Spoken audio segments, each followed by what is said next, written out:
Good morning, ladies and gentlemen, it's David here, and welcome back to another ATLUS video. Today I want to talk about Persona, and more precisely Persona spin-offs, and the fact that, in my opinion, they are here to stay. We're only at the beginning of Persona spin-offs. This is something that works well for ATLUS, and it's exactly what I want to discuss today. So if you're new to the channel, you want more weekly RPG content, make sure you subscribe and ring that notification bell. You are at the right place, and if you like the video, a quick thumbs up is always a big help. Now let's get right into it with the first thing that I want to talk about, which is Persona and the spin-offs. Basically, we have a lot of Persona spin-offs, right? We have some for Persona 3, Persona 4, and a bunch for Persona 5 as well. And actually, let's start with that. Persona 5 has so many spin-offs. It has Persona 5, the original release, which is a mainline game. You have Royal, which is also a mainline game. So that's 2 releases. Then you have Persona 5 Dancing in Starlight. You have Persona Q2, which is focused on Persona 5. I know there's other characters and everything, but you know, the soundtrack is mainly Persona 5. You have Joker on the cover and everything. Then you have Persona 5 Strikers. You have Persona 5 Tactica, which is about to come out. It is a lot of Persona 5. You can even count Persona 5 The Phantom X as well, which is a mobile game. Those are all Persona 5 titles. And the reason why I wanted to talk about this today is because ATLUS just announced that Persona 5 Strikers sold 2 million copies worldwide. And this may not be an insane number to you, or maybe that doesn't mean much to you, but if we think about it for a second, not a lot of ATLUS games are able to sell 2 million. That is an extremely huge number to reach. Some of your favorite ATLUS games, I'm sure, did not sell 2 million. Shin Megami Tensei.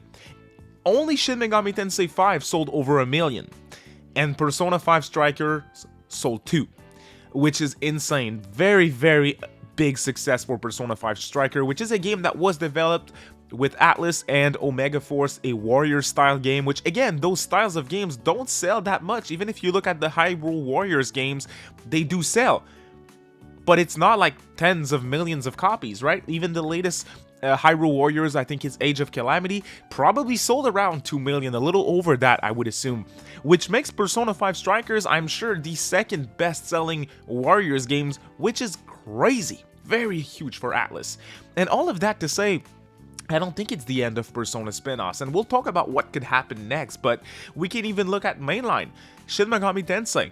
There is a big lack of Shin Megami Tensei releases, but there's still a big lack of SMT spin-off as well. We used to get so many of them before. The Digital Devil Saga games, the Raiden Kuzunoha games, Devil Summoner, we have the Devil Survivor games as well. So many Shin Megami Tensei spin-offs. Persona started as a Shin Megami Tensei spin-off, but now the latest spin-offs that we got are remasters of older games, the 3DS ports, right? But other than that, it's dead silence. No new spin-off for SMT, and not even a port of older spin-offs for SMT. I think it's all about Persona now when it comes to spin-offs. And it's fun to speculate, so let's speculate for a little bit. What could happen before Persona 6 comes out in terms of Persona? Well, when you talk spin-off, I think there's a lot of options, right? Persona 5 Tactica is coming out this week as of the time of recording this video. I'm sure that's going to be fun. I have content coming out on the channel about that as well, so make sure you ring that notification bell if you're interested. But there is rumors right now circulating about a Persona party game that would include characters from all games. So yes, we're including Persona 1 and 2 duology. And that rumor comes from the guy who, the person who leaked Persona 3 Reload and Persona 5 Tactica before the game came out. They have a very solid track record. We're only wrong on one thing that I was aware of. Other than that, all on point, which makes this leaker extremely reliable. Plus, you have Nate the Hate, who also talked about that Persona party game. So I do believe that is a thing. Probably coming out before Persona 6. It is a Persona party game after all, so I assume it's not this big expensive experience, right? Persona Q. There's a good chance Persona Q's coming back, and I know what some of y'all are going to say, but David, I know this style of gameplay and it needs 2 screens. You cannot make Persona Q work on 1 screen. And to that, I'll say Persona Q is a Persona skin on an Etrian Odyssey game, which is another ATLUS series, and Etrian Odyssey just got a release on Nintendo Switch, which is Etrian Odyssey Origins Collections, which includes Etrian Odyssey 1, 2, and 3 on one cart. And Good collection. By the way, I reviewed the first game in that collection. If you're interested, check that out. I'll link it in the description. But my point is, if Etrian Odyssey works on one screen, those ports are also available on PC, by the way. If it's available on one screen, well, you can absolutely make Persona Q work on one screen. So I do think Persona Q ports in HD would work well. Those games are small. They're kind of, I would assume, simple to port over to modern platforms. So I think this is definitely something that we can see for both Persona Q 1 and 2. Again, I don't know if it's going to be before P6. We're just speculating here. Now, the final thing that I think we can mention is, and some of y'all won't like this, but Persona 5. Yeah, Persona 5. I think it's certainly possible that Atlus gives us another game, right? An arena fighter, a 2D fighter, an Arc System collaborations. At this point, everything's possible. I always said I don't believe a Persona 5 arena is in the works because Arc System is working on way bigger IPs nowadays, stuff like Dragon Ball and everything. And I still stand by that, but if you asked me how many copies I thought Strikers sold, 2 million? Never. That never would have been my guess, right? That seemed very, very big for me, and I was very surprised to see 2 millions for Striker. And that changes a lot of things. I was even saying a few weeks back, I think they're done with Persona 5 and their spin-offs, but at this point, with this big success for Strikers, to me, everything's possible, y'all. I'll be honest, I would not be surprised if next year we see a new Persona 5 game of some sort. Definitely a possibility to me. And again, it really depends on how Tactica sells. I made a video once again a few weeks back saying that I'm a little worried about Tactica.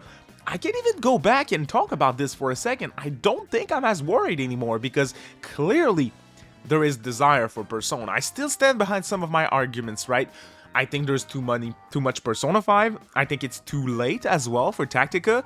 Strikers released in 2019 in Japan and 2020 in the West, or 2020 in Japan, 2021 in the West. I'm not sure, so don't quote me on that, but it's been a few years already, and we had ports, we had the remastered version of P5, and now a new game with Tactica. I don't know how well the game's going to do, but certainly sales numbers that will be fun to examine, because Tactica is an interesting one. Lots of controversy around that one. Probably the worst DLC practice that I've seen in a Persona 5 game, and that's saying a lot. So for that reason, it's gonna be interesting. But for me, it's clear Persona and Persona spin-offs are here to stay. I think it's the end of Shin Megami Tensei spin-offs, as I discussed in a video a few days back. I think it's all about Persona now when it comes to spin-off. That's a good thing for some, a bad thing for others. To me, it's all about diversity. So yes, I'd rather have more SMT spin-offs than a 7th Persona 5 game. But hey, ATLUS is a company and they're gonna go after what sells. Clearly, Persona 5 and their spin-off works. Thank you so much for watching today's video, y'all. I really do appreciate it. I hope you have a great rest of your day. Bye.